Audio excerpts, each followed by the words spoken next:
Podcast. As always, I'm your host, Room Liberty, and with me is Boaz Muhammad Yusuf. And today we got a pretty good podcast. We've got our final Street Fighter V DLC character, Urian. We got Gwent details. We've got the Sony event, which include Horizon gameplay, Mass Effect Andromeda gameplay, PS4 slim price and release date, and PlayStation Pro price and release date. Before we get into that, let's talk about what we played this week. So I'm taking my break from Deus Ex for obvious reasons. So I wanted to play something else, and I was like, oh, I'm going to go play some more Overwatch, and then, of course, it was like Sony PlayStation Network down for maintenance. And I'm like, ugh. So I grabbed my copy of Fallout 4, and went back to that, putzed around some more, and it was actually a lot of fun to kind of go back and walk around. I realize I have a pretty good setup for like my weapons and whatnot, but there's still a lot of that game I haven't explored, so I had fun. I did a quest where you go into this like a building that's meant to be like a tourist trap. It's meant to be for like learn about the witches and stuff like that, on how like the lore of witches and whatnot. And inside the building is a freaking death claw lurking about. Oh my god. And I was able to kill it.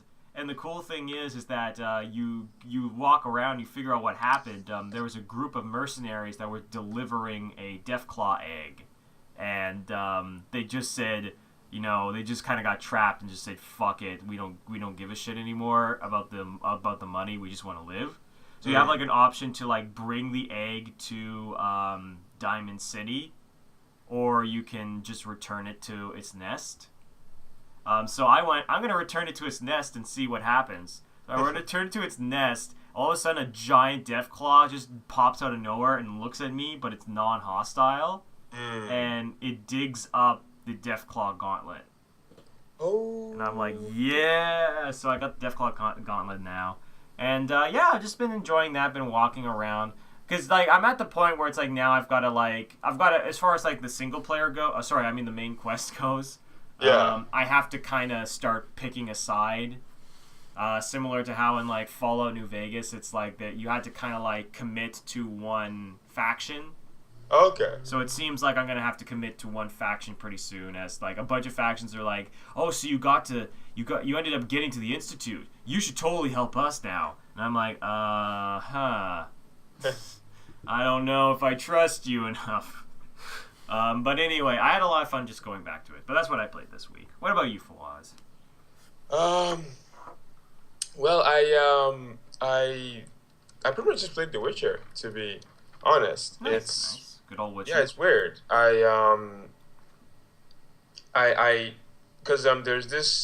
There's this quest in the game where you have to win a tournament using the new Skellige faction. Yep. So I was like, why not give it a try? And my first impressions were horrible because I don't know if I went into this on the last podcast. That last podcast was a blur for me. I think you talked about some of the decks and how some of the decks, there's clearly one deck that's overpowered and some of them are kind of underpowered. Yeah. So the Skellige felt really weak because it didn't have a lot of spies, right? Right, yeah, you're talking about that. Spies are very powerful. Yeah, but, like, eventually I figured it out. I figured out how to play it properly, and it was actually a decent amount of fun. So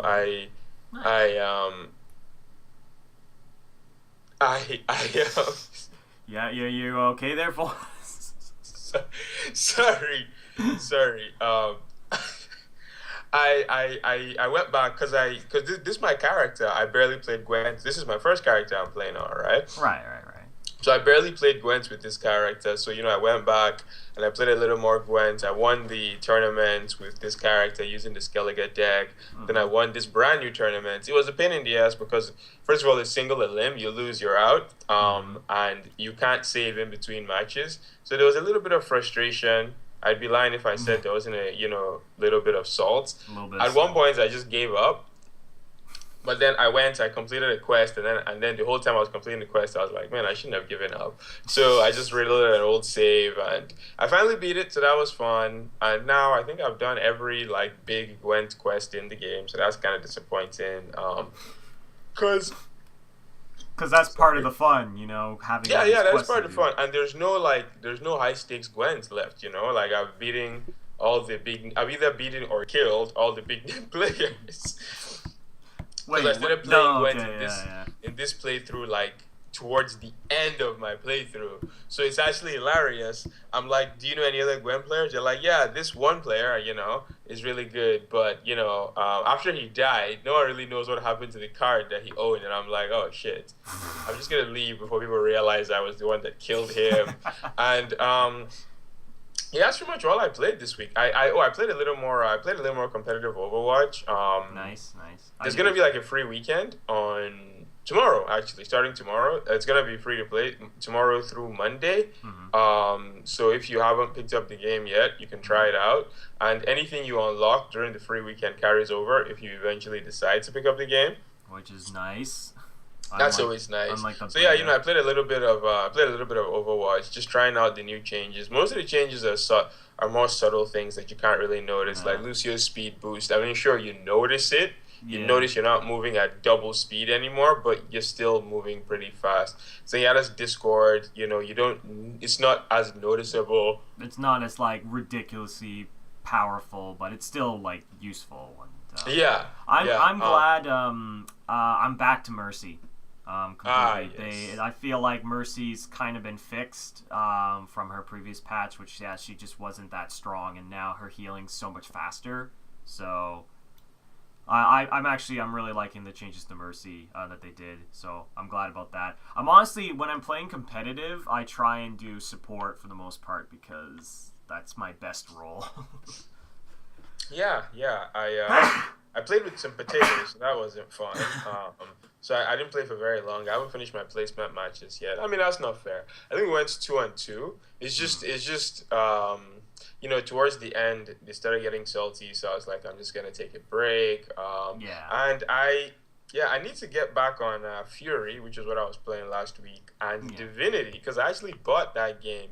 But here's the thing with me and RPGs, and this is why it always takes me a while to buy RPGs, because RPGs take a very long time for you to really, really like understand all the mechanics. Yes. So a lot of the times I'm really apprehensive. Like, when I finally cracked the code with The Witcher, I'm like, you know what, I just don't want to leave this now because I know how this works now. I finally figured out the alchemy and, what I need, what I don't need, how to level up my character. That's probably the thing that bothers me the most, is that I always hate having inefficient characters. So like a lot of the times before I buy an RPG, I'll watch a lot of character build guides, so I have a good idea of the kind of character I want to build. Exactly.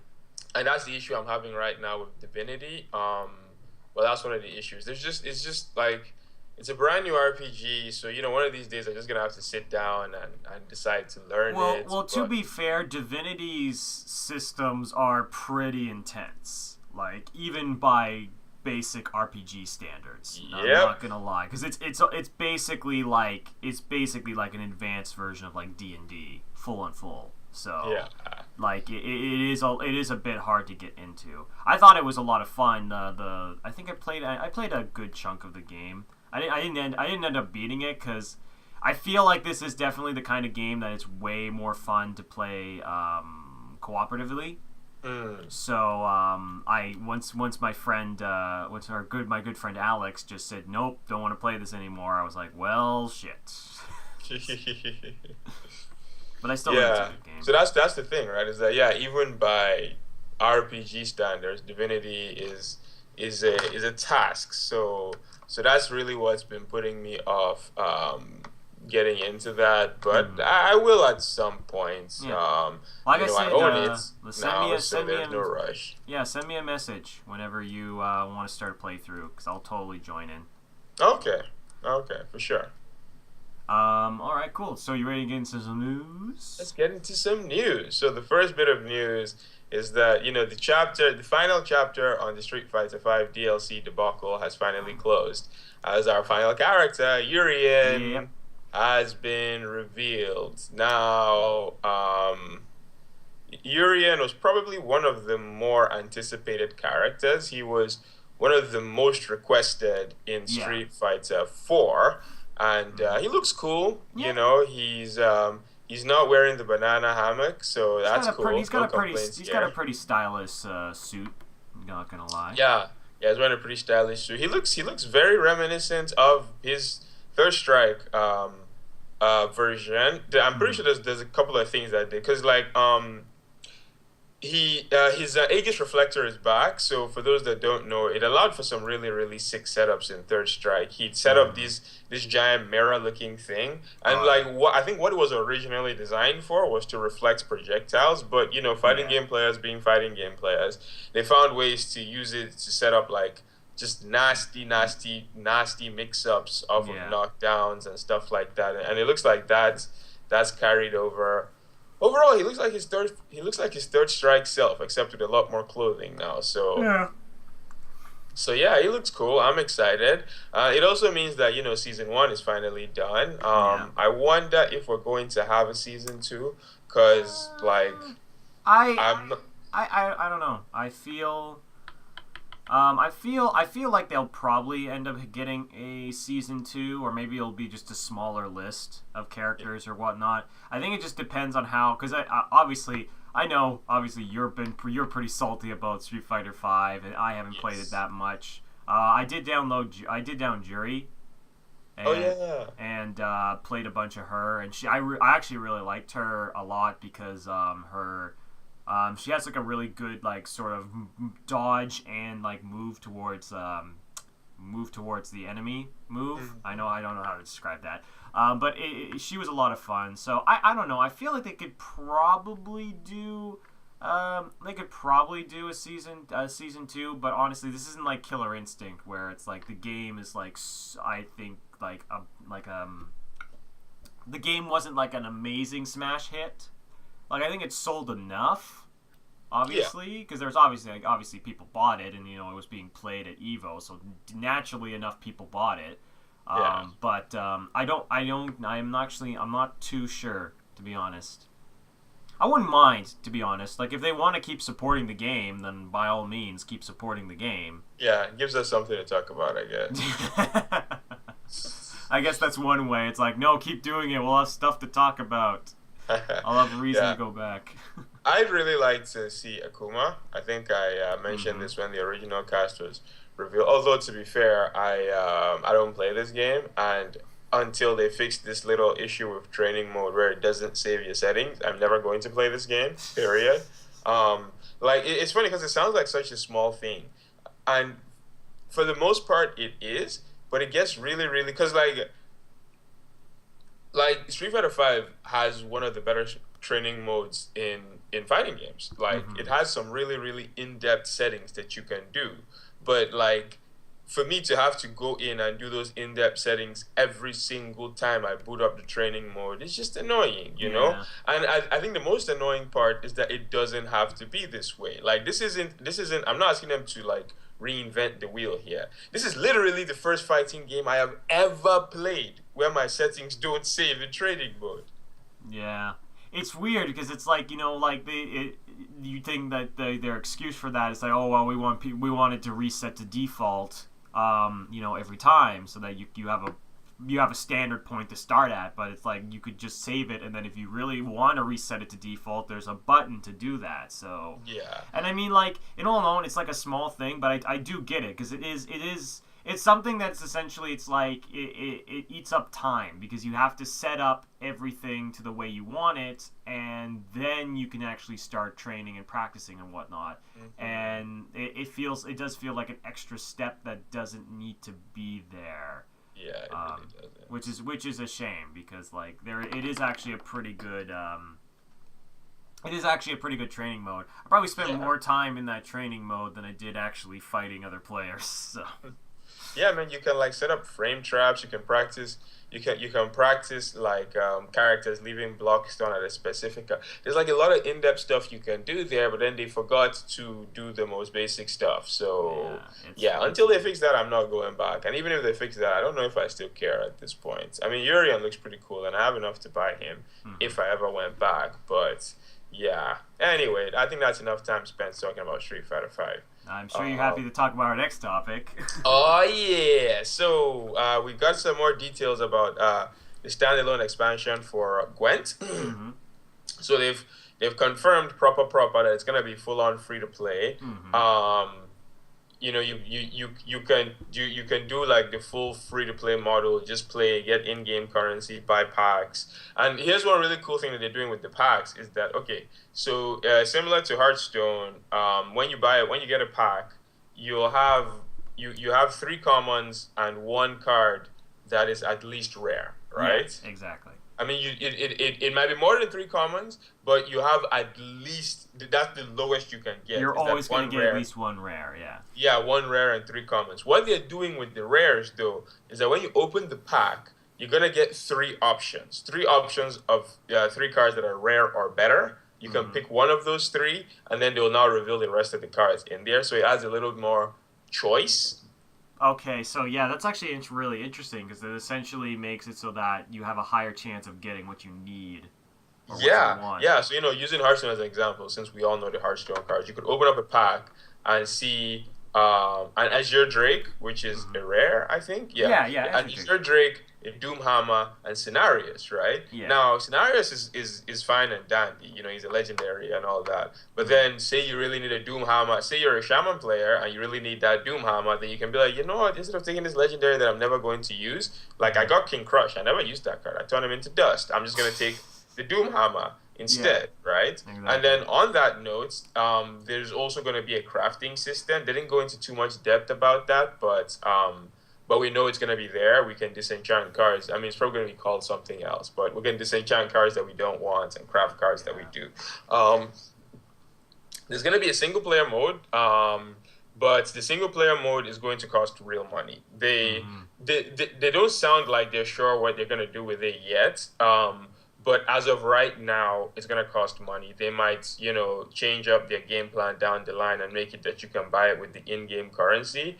But yeah, right now, it's going to cost money. The real disappointing news is that the single player is completely separate from the multiplayer. Yeah. This was something I thought was kind of weird, and because it's like, because I've obviously never played Gwent, but if there is a single player to Gwent and there's obviously a multiplayer to Gwent, I can see that this is kind of splitting the audience in a way, because it's like obviously you kind of like, okay, am I going to commit to playing the single player and having an awesome deck there, or do I want to commit to the multiplayer? I mean, if I pick up this game, which is free to play, I'm probably not going to touch the single player because I'm going to want to play the multiplayer. Yeah. I was really disappointed to hear this because, it adds that little bit of incentive, right? Like, for example, looking at Hearthstone single player content, if you couldn't unlock cards for your main deck, I'd never play Hearthstone single player content ever. Now, with that said, I actually played the first week of the most recent of One Night in Karazhan. Yeah. And because like, and I gotta give Blizzard credit for this is that as the adventures have been coming out, they've gotten more and more unique. So they're just the boss battle for the first wing of the current adventure is like a chess game. So you're using cards that are exclusive to that mode, right? Yeah. And it's really cool. It's a lot of fun, and I like, if I hadn't quit Hearthstone, I could see myself playing that multiple times. I was having a lot of fun when I played it. So with that said, and CD Projekt Red already confirmed that you're going to be put in. There's a bunch of cards that are going to be exclusive to the single player campaign. You're going to be put in certain situations, like you'll start a match and your opponent will already have cards on his board. Yeah. Things that just can't happen in multiplayer, right? You're going to deal with some overpowered decks. So that's pretty cool. I just wish, you know what, like, nothing is final yet, but I would like for there to be some stuff that carried over at the very least, even if it's like you unlock like one card Yeah. because each single player campaign is going to be tied to a different faction. So even if it was just like you unlock one hero card for your faction, Yeah. for the corresponding faction, I think that would be fine. But we'll see. Yeah. We'll see. And then the last bit of quote unquote news is that there's going to be like the equivalent of gold cards. They showed some of them. They've got some. They're pretty much just like they have animations. Oh, okay. It's yeah. It looks pretty cool. A lot of them looks cool. There was some that didn't loop properly, so that was weird. But yeah, overall it's looking pretty cool. The beta is the 25th of October. I'm gonna see if I can sign up for that. Originally, I was like that. Oh, because it wasn't the beta. The beta is only on Xbox One and PC. But then I was like, wait a minute, I own a PC. Yeah. So, and this is not like a high fidelity game. So there you go. Yeah, so I'll definitely sign up for the beta, see if I can get into that. It's coming out the same week, the same day as Titanfall 2. So that kind of sucks, but we'll figure something. We'll figure something out, So our next bit of news, we had the Sony event and a bunch of cool stuff they showed. They showed some Horizon gameplay. Specifically, they were mostly showing gameplay of 4K, trying to show how much they can push with their new PlayStation. Horizon looked pretty good. The game looks gorgeous. Like, it's always looked gorgeous. Like, to be honest. And what I did like about this trailer is that we finally got to see an interaction with the really tall, like, long neck machine. Yeah. Which is, I think, that's probably my favorite design that I've seen so far. It's like, I really like the way that thing just towers over everything else. Yeah. And the idea of being able to climb it almost like Shadow the Colossus-like, I think is pretty cool. But yeah, what did you think of Horizon? What little they showed? It looked cool. I was kind of disappointed because like just as the trailer started getting good, I realized that it was over. Because I mean, like most of these trailers that they showed at the Sony events were just tech demos. Like the entire point was just to show up how quote unquote good 4K looks. But like the issue that a lot of them are ignoring with 4K is that you need a 4K TV to see 4K, and I don't think anyone is willing to shell out extra money for an extra TV. I'm lucky enough where Sorry? I'm just saying, I'm lucky enough where my monitor does support 4K, so I actually did get to see the smoothness. So so like, but if your monitor didn't, I mean, would you be like, oh yeah, you know what? Everyone is saying this looks so much better in 4K. I'm gonna go out and buy a $600 television to go along with this $100 console to play this $90 video game just so I can see a couple extra frames of animation. So for me, I was like that. You know what? I'm sure it looks amazing in 4K. And I'm gonna, but I just don't care. In terms of the actual gameplay, it looks cool. They showed it. She's wearing a brand new armor set, so that was cool. I was a little bit weirded out though when she grabbed onto the rope. I was like, she didn't use like a hook or like a slider. Burn. Yeah, I was like, that's either the most godlike rope burn, or I was trying to look at her hand to see if she had like some little like metal glove on, and maybe that's what she was doing. But it was weird because in every other game, it's simple. Just they jump on the tightrope and they put like a metal thing above them. You know what I mean by that, right? Yeah. Like Lara Croft, she swings her little hook and holds it with two hands and slides down that way. Or something like that. Whereas this, she just grabs it with two hands. So it was a little bit weird. Especially I'm so glad you mentioned that because I think that was one of the things that stood out the most from this trailer for me. I was like, holy shit, what are you doing? You will have no palms by the time you're done.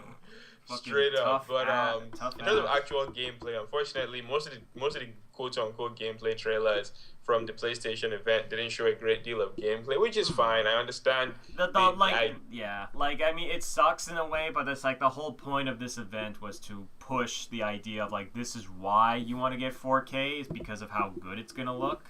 Yeah. Obviously, for us, we don't really care that much. So, it's not, like I said, I think we specified on several different podcasts that like the PlayStation Pro is not for us for multiple reasons. Not just the fact that we already have PS4s, but it's also that we don't really care that much if the graphics are a little bit better, you know. And especially for me, if I want really high fidelity, I already have a really good graphics card, so I can just play it on my PC, you know. Yeah, So, what is that scratching sound? I don't know. It might Oh, because I was just holding onto the mic for a bit, so I was just moving. okay. That probably was just me. Anyway, but our next game that they showed was the Mass Effect gameplay. Really excited to see this. They showed the main character sort of walking around in this kind of dark cave that had a lot, and they showed off some platforming. So it does seem like platforming, a little bit of basic platform with the jetpack seems to be a part of the game. Yeah. They showed off the facial reactions in an actual cutscene, which I thought looked really, really nice overall. Because like the one thing that Mass Effect always falls a little bit into is sometimes you can kind of tell the BioWare face, which is there's a specific, it's kind of hard to describe, but there's like a specific type of BioWare face where it's like this is how a character animates and reacts and emotes in a BioWare game, you know. Whereas I feel like in this trailer they kind of showed they're trying to get away from that and try and, you know, make it a little bit more high fidelity. So I was really impressed with that. There was a little bit of screen tear when I was watching it, but it also is pre-alpha, so I was like, whatever. Yeah. Because that is actually one thing that I can't stand. It's like I don't really care if the pixels aren't the greatest or the textures aren't the greatest. If there's screen tear, that just that infuriates me. I can respect that. That is something that does bother me. That hopefully will be fixed in the main game. The other thing that they released, which I thought was kind of interesting, is they talked about some details about the story. And interestingly enough, depending on which gender you choose, it will change who your sibling is. Okay. So basically, they're taking the similar concept from surprisingly Dragon Age 2, and where if you play a guy in this game, you're gonna have a sister, or if you play a girl in this game, you're gonna have a brother. And in all the first trailers, that was not actually the main character. That was actually your father. So there is going to be like a family dynamic in this game, which I find really interesting. Yeah, that is pretty interesting. Okay. So I'm really excited for that. The new Asari girl looks pretty fun. So yeah, obviously I think it's really cool. What did you think of it? I thought it looked cool. First of all, because I listened to there's a dude with speaking commentary over the gameplay, and as it starts, he's like that. First of all, if you don't own a 4K device, leave and come back when you do. And I'm like, you know what? Fuck you. How about that? I'm gonna watch this without a 4K device. You can't tell me what to do. You can't tell me what to do. You're not my father. Sorry. So yeah, like I just found that, and I also really disliked how we've got this first Mass Effect Andromeda gameplay, and the gameplay looks so good, and this fool is just there talking about the graphical fidelity, and I'm just like, dude, this, because I'm like, okay, they had this new scanning mechanic. I don't know if this was in Mass Effect 3. Tell me, if at some point this wasn't really in Mass Effect 3. So the scanning mechanic is something kind of new, which I'm like, I want to know more about this scanning mechanic, but this clown is there talking about the graphical fidelity. I'm like, oh, cool, jetpack, more platforming. Oh, look at this 4K stuff. And I'm like, dude. I mean, I get your frustration, but it's like that's what the event was about. I know. It's kind of like showing up to. Demo. It's kind of like showing up to like a freaking AC/DC concert and being annoyed that they're not playing Led Zeppelin. It's kind of like that, but I do see where you're coming from. They did also mention though, which I was happy to see, that they are going to be releasing a full-on gameplay story trailer in November.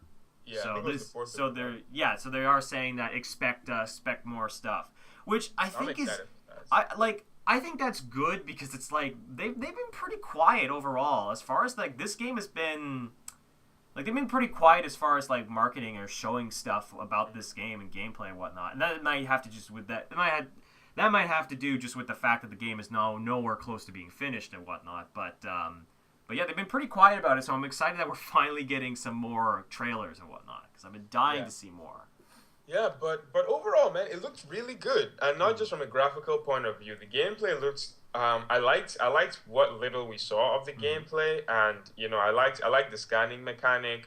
It implies that there's gonna be a little like a bit of exploration type gameplay. Hopefully, it's actual it's fun exploration because the quote unquote exploration in Mass Effect 1 gave me a migraine. Like I'm not even exaggerating. Every time I had to look at that galactic map, my head actually started hurting me. So hopefully they finally nail the basically as far as exploration goes, I hope it's not as boring and obviously it's like the Mako stuff, but I also hope it's not as kind of grinding as the probe stuff in 2, because the probe stuff in 2 was kind of meh.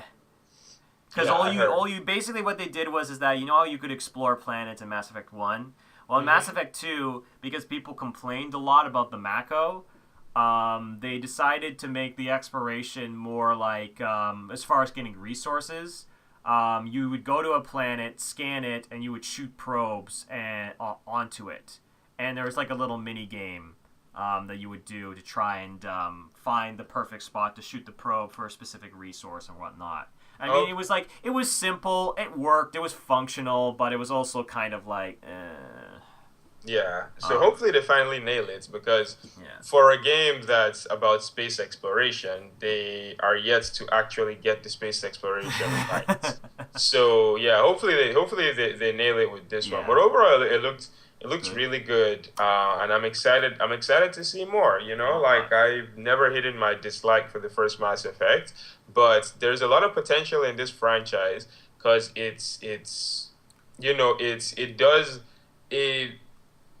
the setting is unique, which is weird to say because it's like a basic sci-fi setting, right? But I feel like there hasn't been a game yet that has nailed the open world sci-fi game. Yeah. Yeah, you've got The Witcher, not The Witcher. You've got Fallout, but Fallout is set in set in the future, but it's set in post-apocalyptic. There hasn't been that many big open sci-fi games that have a really good grounded universe and also like lore, and also it's also just the tone. I really like the tone of the Mass Effect series. I like the tone too. Yeah. Which I've yet to see many other games try and emulate, at least in that particular type of style. But anyway, I think it's really, really cool. Definitely excited. I'm hyped up for November. And then the last two things that they showed off we finally got our PS4 Slim price. $299. So I think that's actually pretty good overall. Yeah, that's really good. Yeah. And it will, it'll be releasing in September. So honestly, I think this is going to be like a great holiday item. Like, without doubt. Like, this is going to be something that they're probably going to make bundles for in December. And I think this is going to be a solid seller for Sony. So this is probably a really good thing for them. Because $299 is good. Like, I think that's a little bit more than a Wii U, and I don't know if that's around the same price as like an Xbox Slim. That's literally what I'm looking up right now. Yeah. So there's the Xbox One S has I'm just gonna call it the Xbox S. It has a 500 gigabyte model that's also $299. Mm-hmm.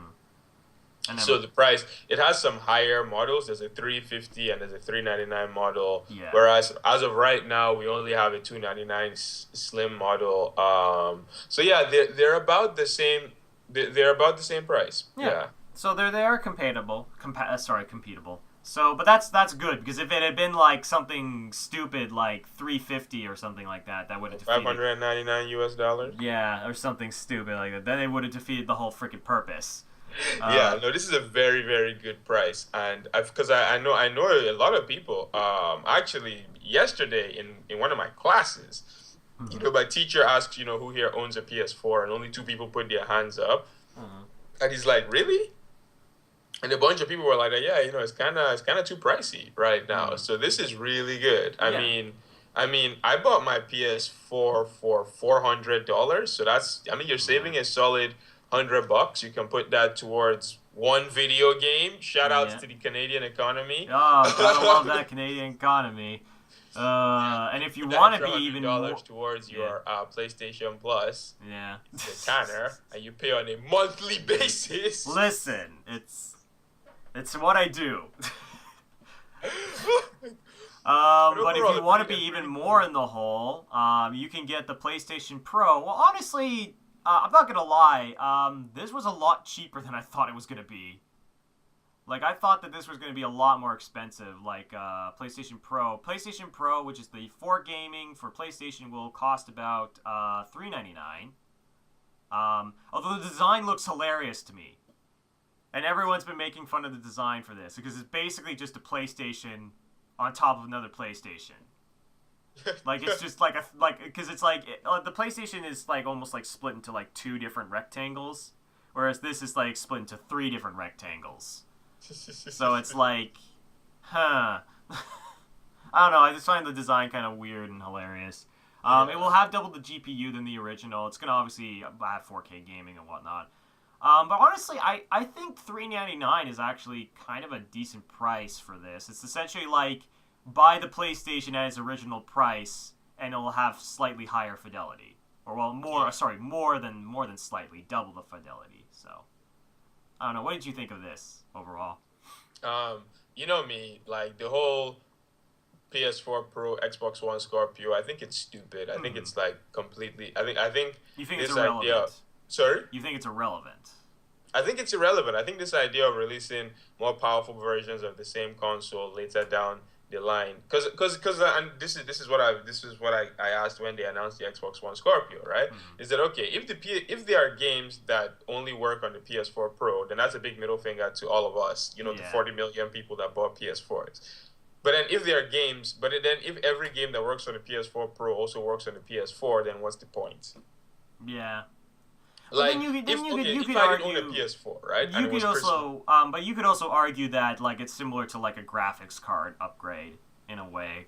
Yeah, $400 graphics card upgrade. Yeah, well, considering how much I paid for one of my graphics But how much cards, does an actual graphics card upgrade cost? Well, it depends. Like the one I bought to finally play XCOM was like about $260.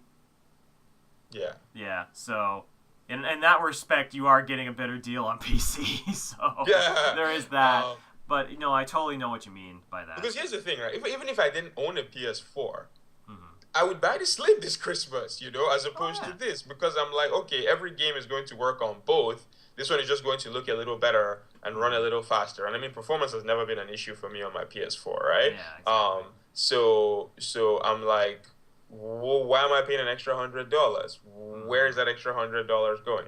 Plus, I'm gonna have to actually buy a 4K TV, so there's that too. And I'm like, that's not going to happen. I'm just not going to buy it. I'm not going to buy an extra TV for an extra console. Yeah, So I mean, it's the same thing with the Xbox One. If I'm buying an Xbox One, I'm buying the S, not Scorpio. Now, to be fair, we don't know all the details about Scorpio, but from what we know, it's pretty much just the PS4 Pro. It's pretty much the Xbox version of the PS4 Pro. Yeah, so basically. like, yeah, man, this I don't understand why both companies feel like this is a good idea.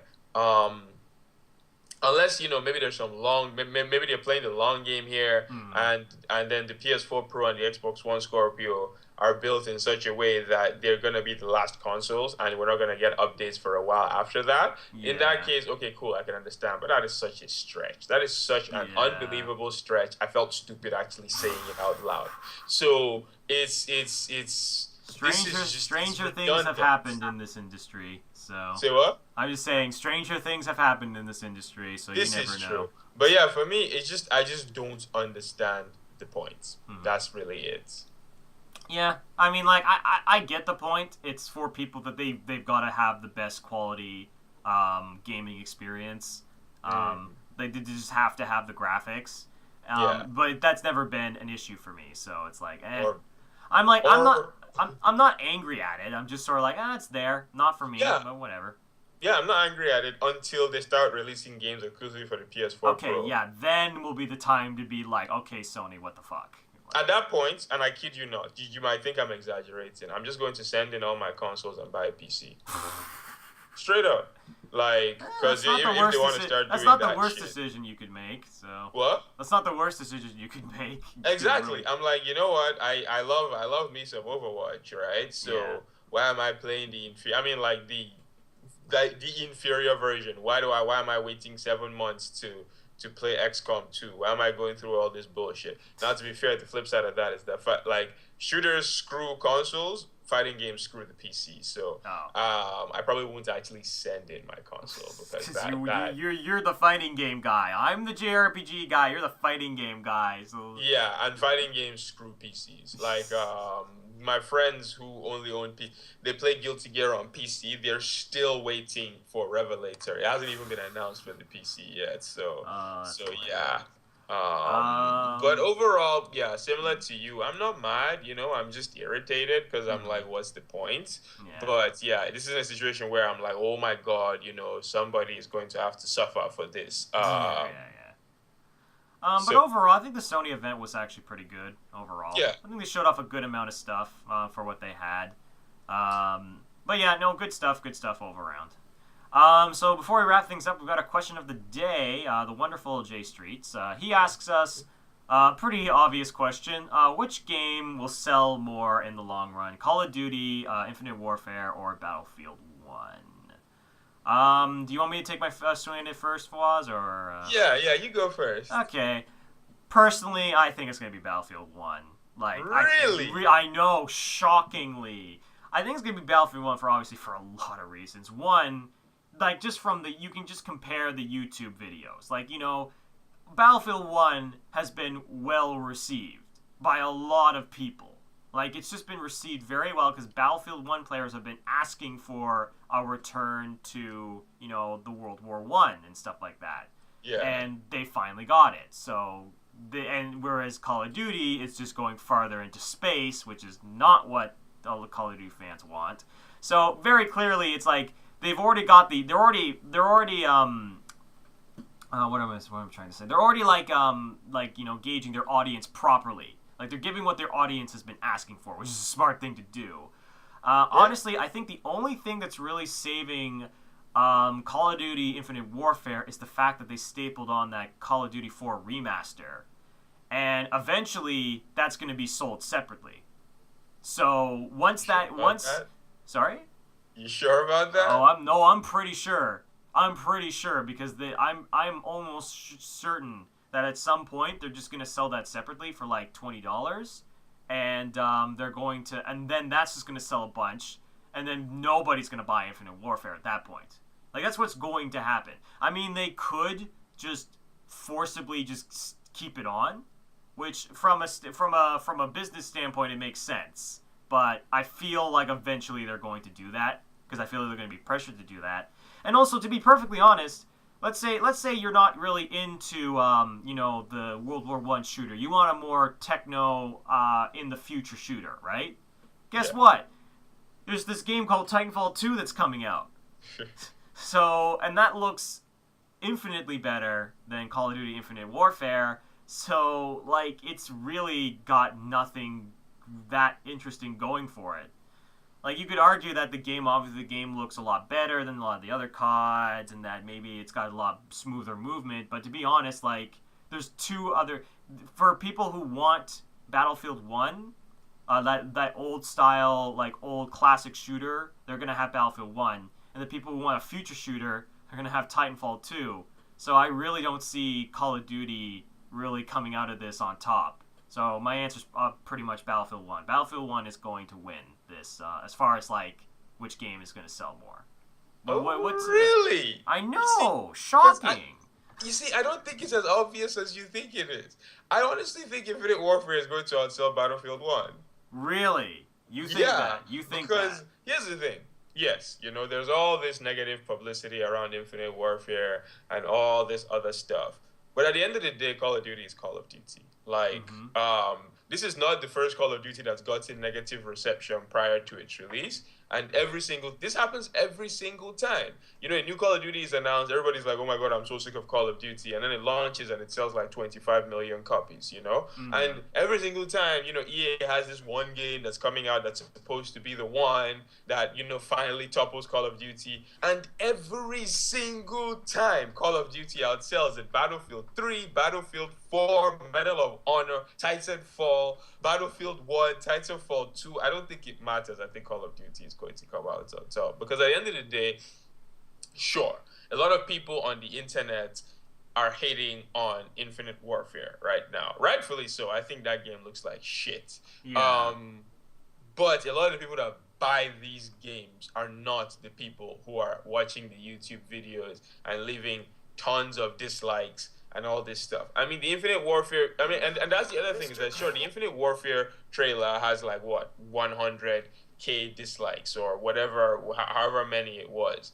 But at the end of the day, it's also one of the most viewed trailers of this past year, you know? And that's the thing, right, is that, you know, it's like the Justin Bieber thing. Everyone is always talking about, oh yeah, his music is terrible, Yeah, sure, it's terrible, but he's still number one. He still sells a lot. And then there's still the what's this rubbish called? The zombies thing mode. Oh, the zombies mode for like that. Yeah. Say what? I was just saying that yeah, there is the zombies mode as well. And the zombies mode is so. Some people buy it just for the zombies mode. It's like hard mode, right? Some people just buy it just for that. So, and then on top of all of this, you know, added the fact that if you pre-order the game, you get a remastered version of Call of Duty 4. Nah. I mean, I think it's gonna be close. Yeah, I will say this: it could be close, but I still think Battlefield 1 is going to win like this. I think some people saying that Call of Duty is like it's dead. No, it's not dead. It's still got its fan base. It still has things that people are going to buy, obviously. But I am still in the firm belief that Battlefield 1 is going to sell more. Like even if it's not a whole lot more, I think Battlefield 1 is going to sell more. Oh, by the way, so I just gotta clarify some numbers. Remember how I said that the Infinite Warfare trailer had a couple 100,000 dislikes? Yeah. Yeah, no. I was off by about. By how much? Yeah. So not off by that much, you know. It's ballpark. Yeah. So. Are you starting to see what I mean? I see what you mean. Oh no, I just looked at something else, and yeah, the Battlefield 1 trailer has 45 million views. The Infinite Warfare has 32 million views. So yeah. You know what? I'm still standing. You're still gonna stand by. Okay, that's fine. If that's the battle you want to fight, then you go ahead. I love how he's trying to pity me now. He's trying to throw me. You know what? We're gonna come like back you know to when this. you know you're on the winning side and the other side just doesn't have a chance. You kind of we're gonna come back to this discussion. You kind of want to give them some optimism, like, oh, you know, you could probably do it. You know, you just gotta believe in yourself. Listen to this guy right now. Holy shit! You better hope. You better pray that these dudes do that you are right. Because if in December, when it's all said and done, Call of Duty is sitting as number one, you are never going to hear the end. Well, don't worry. I won't hear the end of it because I know I've won. Like, this is just a fact. Like, oh, okay. Okay, so remember this date, people. Remember this. This is the day gauntlet has been thrown. I can't believe I'm on the side of Call of Duty. What is the world? Yeah, like, I mean, like, this is the second reason. Fuck, I'm not gonna side with the side of Call of Duty, even though there is a chance. But, I mean, it's like, oh my god. But yeah, I'm actually really excited, and I'm glad you picked a different game. So I'm really excited to see which game is going to outsell. Like, honestly, I didn't care about either of these games. No. If I woke up tomorrow and they both got cancelled, I just shrug my shoulders and keep on keep on moving. But now I am a little bit more invested, and I'm looking forward to seeing who comes out on top here. Yeah. Yeah, may the best man win. I wish you the best of luck. Like, listen to the condescending tone in his voice. Oh my god. Oh man, I haven't been a dirtbag this bad in a while on the podcast. Okay. So I'm just like, enjoy yourself, Tana. Enjoy this. I will. I'm gonna have a great time up on my high horse. But anyway, if you got a question for us, don't forget to leave it in the comment section. We'll make sure to answer in the next podcast. And as always, this was your host, William Liberty, and Fawaz Muhammad Yusuf. And we'll see you guys next time. Take care.